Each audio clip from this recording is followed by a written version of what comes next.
I felt alone, but I felt like okay.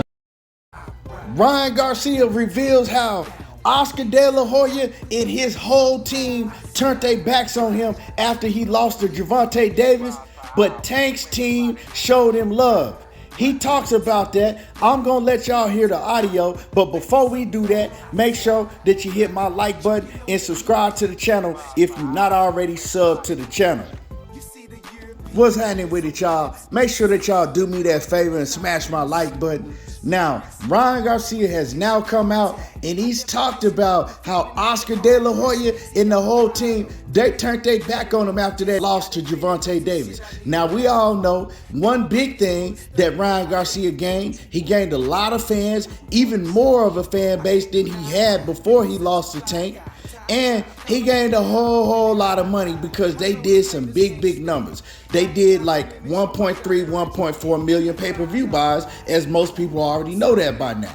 But we saw in the press conference, it was no Oscar De La Hoya, wasn't no Bernard Hopkins. His trainer, Joe Goosen, didn't even show up to be by his side. The only ones that was by his side is his dad, his brother, and his mom. All of the people that was around Ryan Garcia pretending like that they was by his side when he lost the Tank, they all disappeared. And one main man that disappeared was Oscar De La Hoya. I know exactly why Oscar didn't show up to the press conference. But when Oscar came and gave his explanation why he didn't show up to the press conference was complete BS. He was telling a bold-faced lie, saying that he was getting death threats and that's why he didn't show up to the press conference. Well, we know that's a lie. Oscar had a whole boxing career, right? He's been a promoter for years and years. So if he's got death threats, I'm pretty sure that's not the first time that he's gotten death threats. Also, it was so much security at that event. Ain't no way that he was intimidated by any death threats at a press conference. Nothing was going to happen at a press conference. So it was just a lie that he told to make an excuse why he didn't show up. When the real reason why he did not show up to Ryan Garcia's press conference is because Oscar was pissed off because he didn't want Ryan taking the fight against Gervonta Davis in the first place. He tried to advise Ryan not to take the fight, but Ryan was adamant. He said, no, this is the fight I want. If you stop me, I'm going to take legal action against you.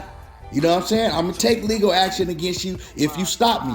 I am the fighter, and this is the fighter that I'm telling you that I want to fight next. He's also telling his promoters that he wants to fight me. So both fighters are in agreement that we want to fight each other.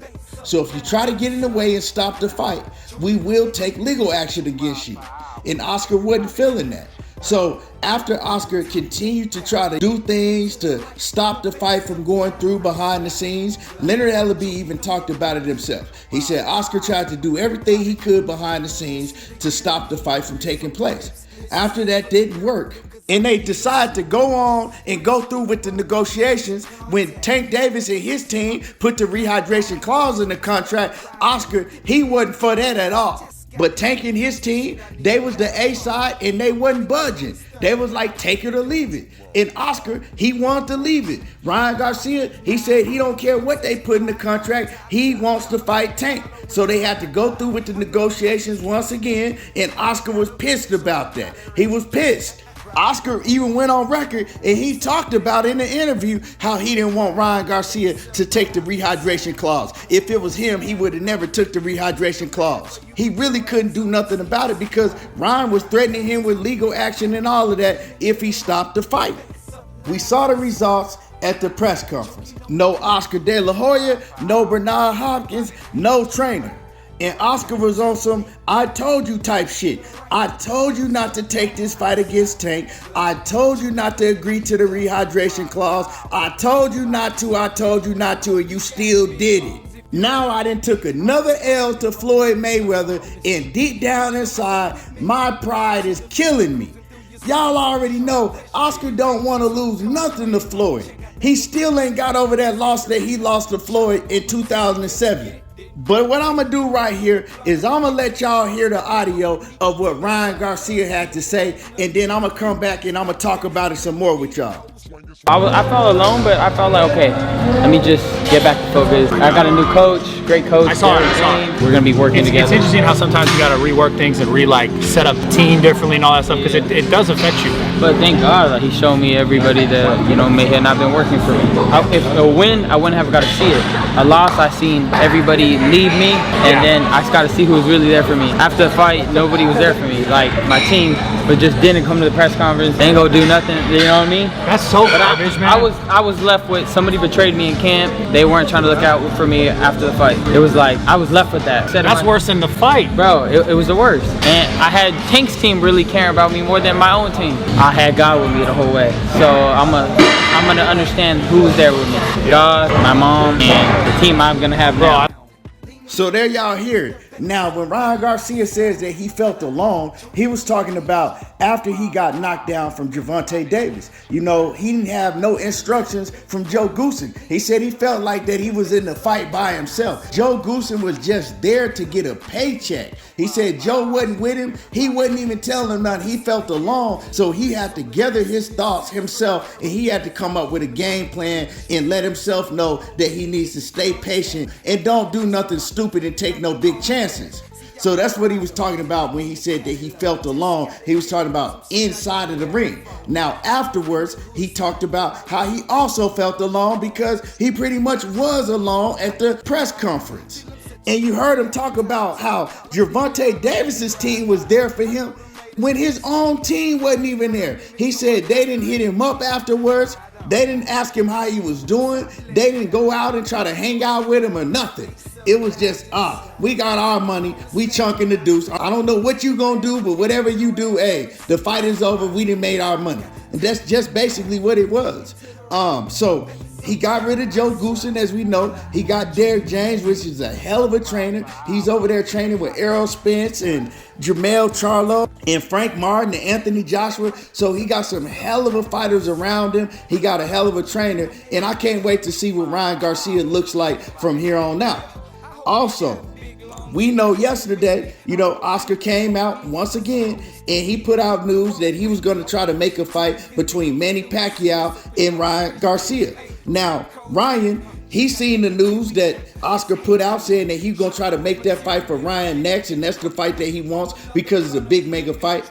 And Ryan jumped right on Oscar's helmet and said, no, I'm not fighting no Manny Pacquiao. I told you what opponents that I want to fight. So if I'm telling you what opponents I want to fight, how are you going to just overlook what I'm telling you and then come out and break some news talking about you trying to put together a fight between me and Manny Pacquiao? No, I'm absolutely not fighting Manny Pacquiao, and I'm actually sick of Oscar De La Hoya. I'm sick of you, and I'm sick of everything that you've been doing. So we know that their relationship right now is not on good terms. And this is not new for Oscar and Ryan. They've had problems in the past when Ryan already wanted to leave years ago, you know, but he's locked into this contract, I believe, into 2026 with Golden Boy. So I don't know if they're going to give him a buyout, but Ryan Garcia, he don't want to be under Golden Boy's banner no more. He's sick of Oscar De La Hoya, and Oscar is just betraying him over and over again, and that's just how he feels. But the main thing is Ryan Garcia realizes that Oscar don't care about him. All Oscar sees him as is a dollar sign. You know what I'm saying? That's all Oscar's in it for. That's why he's trying to get him to fight Manny Pacquiao, because he's like, oh, well, you know, hey, I can make a lot of money off of a Manny Pacquiao and Ryan Garcia fight. But Ryan Garcia, that's not the route that he wants to take. Ryan Garcia is trying to become a champion at 140 pounds, and he talked about that. And then he's trying to fight the best fighters that's active right now. He's not trying to have an old retired Manny Pacquiao come out of retirement so he could beat a Manny Pacquiao and then get backlash for beating a Manny Pacquiao and get no credit for beating a Manny Pacquiao if that were to happen. So he realizes it, and he sees what Oscar is about, and he wants to leave. He wants to leave Golden Boy now. So, you know, we're going to see. We're going to see how this all turns out. Y'all drop a comment in the comment section. Let me know how y'all feel about all of this. Do y'all see Ryan Garcia having to stay with Golden Boy Promotions all the way through 2026? Or He got money now. Do you see him buying his way out of his contract? Something like Floyd Mayweather did when he bought his way out of the top ranked contract back in the day. Let me know how y'all feel about this. Who do y'all want to see Ryan Garcia fight next? Drop a comment. Make sure that you hit my like button. And y'all already know how I do. There you go, talking that boxing again. And I'm gone. Push it to the 50, cruising through your city, super sharp, fresh fitted.